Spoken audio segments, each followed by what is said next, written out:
As many of you know, it is Hip Hinge Month at MantraFit. We've been doing a lot of deadlifts and a lot of hinging motion, using these hinges in our hip joints that nature gave us to push the hips out and drive them forward, which is where we also harness a lot of our power for running sports, paddling sports, lacrosse, soccer, tennis, all of that power and that strength and that ballistic movement comes through the hips.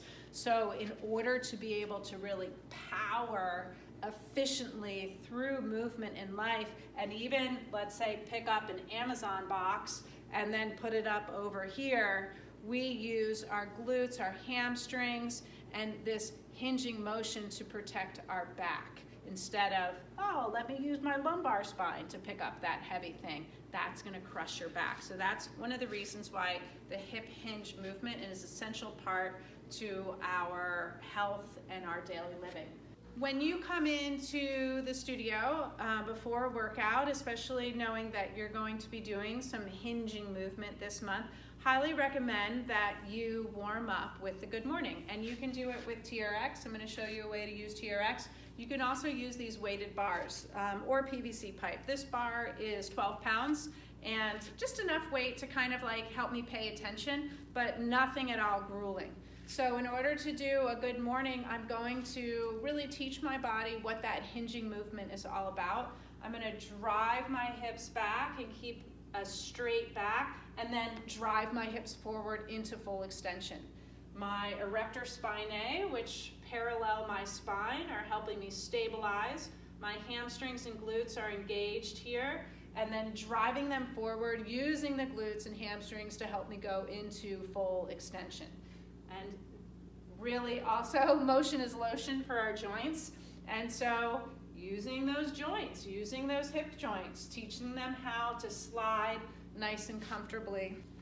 A really fun way to practice your good morning is with TRX too. So I've got the straps here. They're completely shortened up, so I pulled the yellow tabs all the way up. I'm going to start in my position with arms overhead, feet firmly planted about hip width apart, and then I'm going to let my hips drive out, doing that hinge.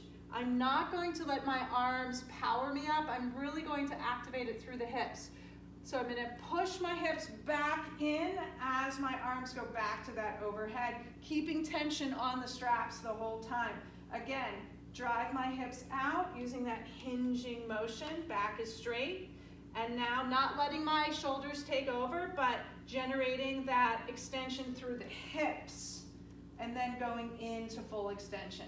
So you can come in here and work that really beautiful hip drive. For all my paddlers too, for those of you who race on the water with me, teaching your body how to use your hips to power your stroke is going to add distance to your strokes this summer without increasing that level of perceived intensity. So that's going to create a lot of efficiency with your stroke. All right, hip hinge, let's do it, guys.